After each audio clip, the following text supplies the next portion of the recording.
When we talk about the electric vehicle industry, China's giants like NIO, Li Auto, and XPeng often come to mind. But what happens when these titans face challenges not from competitors, but from international regulations?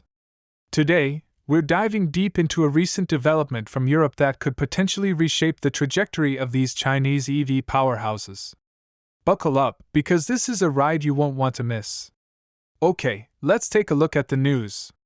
The European Commission's president, Ursula von der Leyen, has dropped a bombshell on the EV industry. She announced an investigation into the subsidies provided to EV manufacturers in China. This isn't just a casual inquiry, it's a significant move that could have far-reaching implications. The president's statement during her annual State of the Union address was clear. Europe is open to competition, but not for a race to the bottom.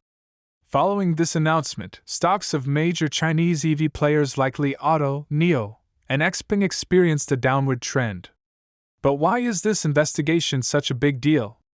The European Commission only initiates an anti-subsidy investigation when there's substantial evidence suggesting that a country is subsidizing companies exporting specific products to the EU, causing potential harm to the EU industry.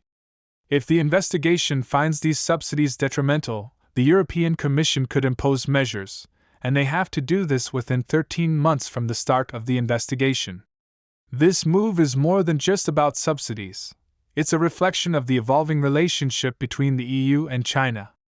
Earlier this year, the EU had already urged European nations to ban Chinese telecom giants Huawei and ZTE. The underlying message is evident: the EU is keen on reducing its dependence on China. Now, let's talk about the potential impact on the stock prices of these Chinese EV giants. If the European Commission decides to impose measures after the investigation, it could limit the market access for these companies in Europe. Europe is a significant market for EVs, and any restrictions could impact the revenue and growth prospects of these companies. On the flip side, if these companies can navigate through this challenge, it could solidify their position as resilient and adaptable players in the global EV market. For investors, this situation presents both risks and opportunities. While there's potential short-term volatility, the long-term prospects for these companies remain strong, given the global shift towards sustainable transportation. For those looking to diversify their exposure to the global EV industry, the Crane Shares Electric Vehicles and Future Mobility Index ETF, KRS, might be worth considering.